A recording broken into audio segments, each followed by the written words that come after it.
Hello and welcome to The Explainer. You know, every day we're flooded with headlines that seem completely random, totally disconnected. But what if they're not?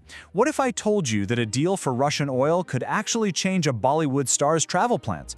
Or that a protest by bank employees tells a much bigger story about our national priorities? Well, today, that's exactly what we're going to do.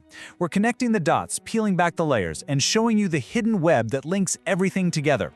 Let's dive in. Namaste and a very good morning to you. As always, we're bringing you this explainer from OneRead.News, where our entire mission is to give you calm, clear, and factual news. Namaskar. All right, so here's our game plan for today. We're going to start with the big picture, India's Global Balancing Act. And trust me, it's a real high-wire act. Then, we'll see how those moves on the world stage create some serious pressure points right here at home. After that, we're going to shift gears to the good stuff, stories of progress in a section we're calling From Setbacks to Solutions. And we'll wrap up with a really important story unfolding right next door, a neighbor's historic trial. It all connects, and we're about to see how. Okay, first up, India's Global Balancing Act. I want you to picture India walking a tightrope, high above the ground. And just to make it interesting, it's also juggling a few flaming torches labeled economy, national security, and alliances. That's basically modern diplomacy for you. It's all about making new friends and keeping old ones without getting seriously burned. So let's look at the biggest juggling act happening right now. So this is that tightrope in action, and it's a perfect example.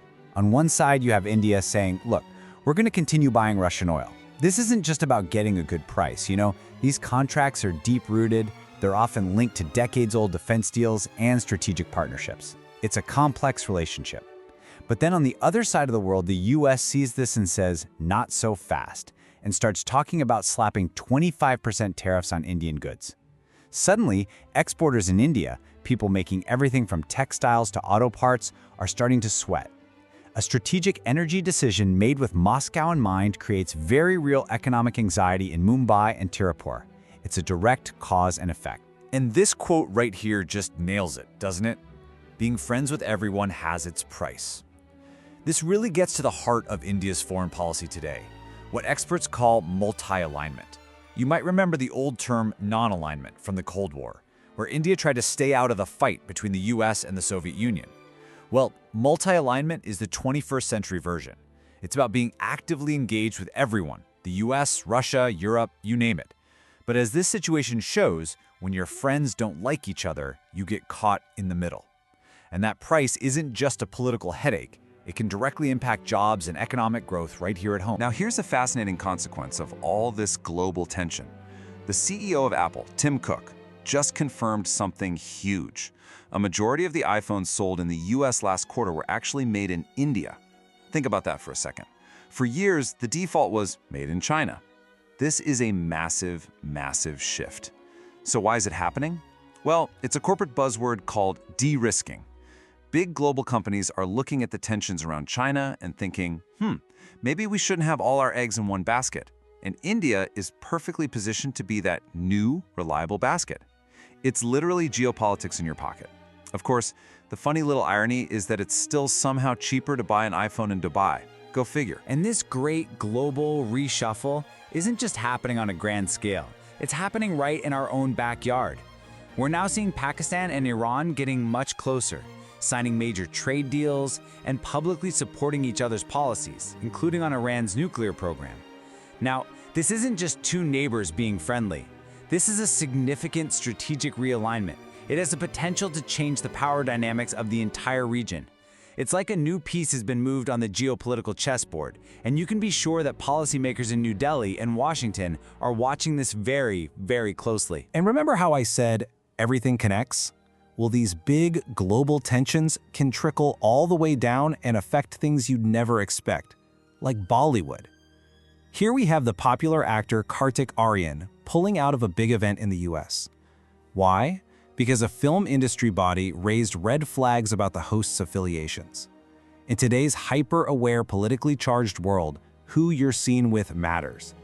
An entertainer's career, their brand, their public image can suddenly be at risk because of conflicts and alliances happening thousands of miles away. It's a wild example of how geopolitics can collide with pop culture. All right, let's bring our focus back home now. We've seen the view from 30,000 feet, so let's zoom in and look at the pressure points on the ground, right here in India. These are the stories about the frictions we see every day, between the government and its institutions, between political rivals, and sometimes just between ordinary people. Okay, here is a classic clash. On one hand, you have a really noble goal. The government wants to get welfare payments, the PM Kisan funds, out to millions of farmers, and to do that, it needs the banks to be open on a Sunday. Makes sense, right?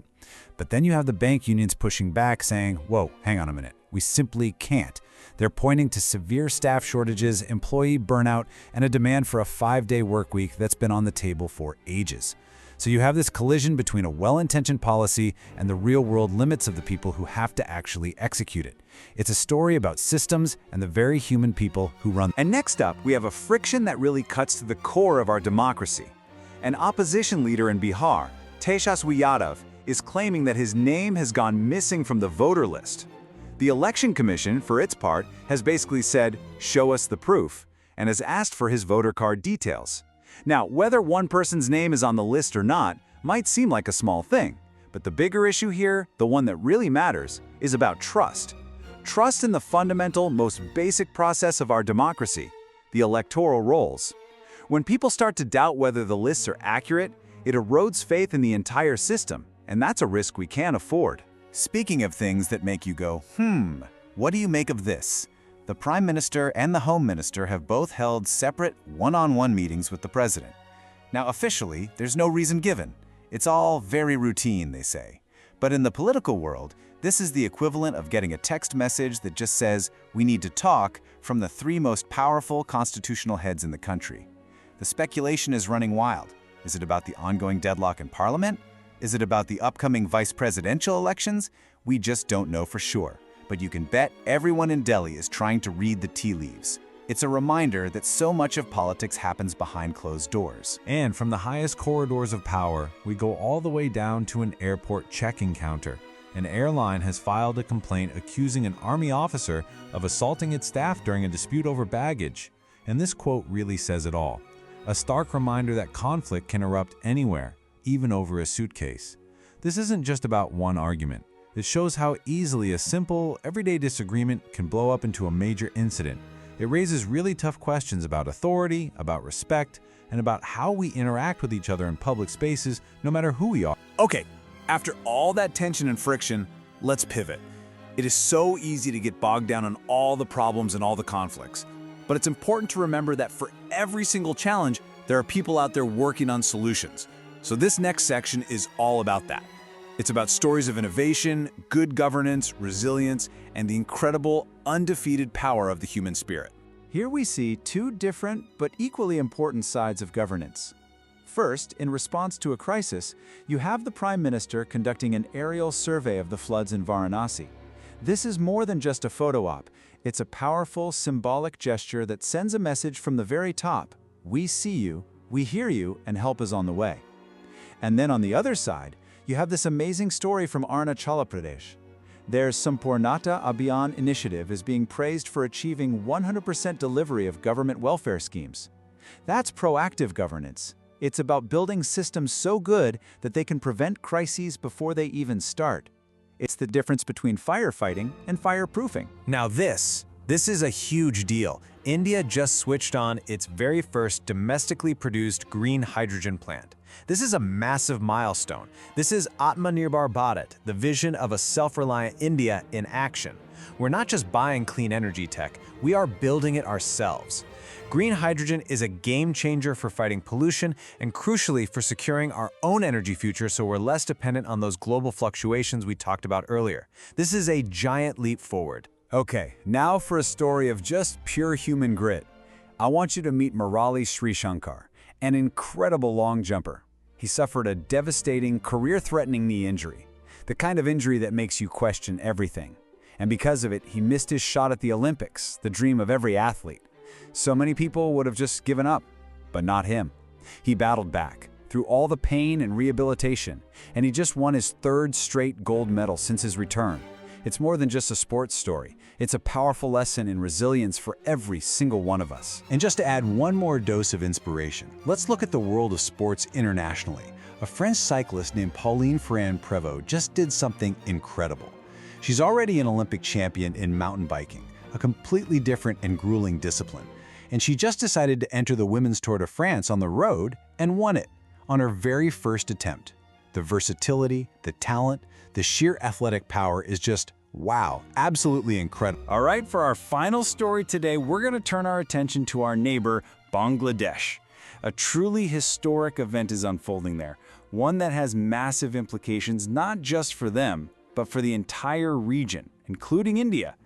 This is a complex and serious story, and it's one that the whole world is watching. A watershed moment is underway in Bangladesh. The country's former Prime Minister Sheikh Hasina is now on trial, facing very serious charges, including crimes against humanity. And this quote right here really captures the gravity of the situation. This is a massive test for Bangladesh's democracy. The core question is this: can a leader who was once all-powerful, who held all the levers of the state, truly be held accountable by the very system they once led? The outcome of this trial will send ripples across South Asia and will be a defining moment for justice and democracy in the region. We'll be following this one very closely. And that brings us to the end of our explainer today. You know, our whole goal here is to cut through the noise. We sincerely hope that by bringing you just the facts, by connecting the dots, and by doing it all without bias or emotional spin, we've helped empower you to form your own clear understanding of the world around you, to see not just the headlines but the story behind them. Now, our ability to do this, to stay independent and completely ad-free, is only possible because of support from listeners just like you.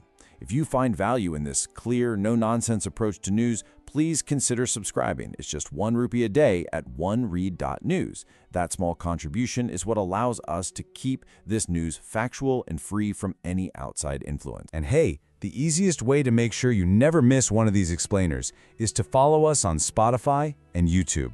We drop a brand new one every single morning at 8 a.m. sharp. It's a great way to start your day informed. So please, hit that follow or subscribe button. Thank you so much for tuning in and spending this time with us. We'll be back tomorrow morning at 8 a.m. with more connections to uncover. Until then, keep smiling, keep asking questions, and keep making this world a better place for everyone. Namaskar.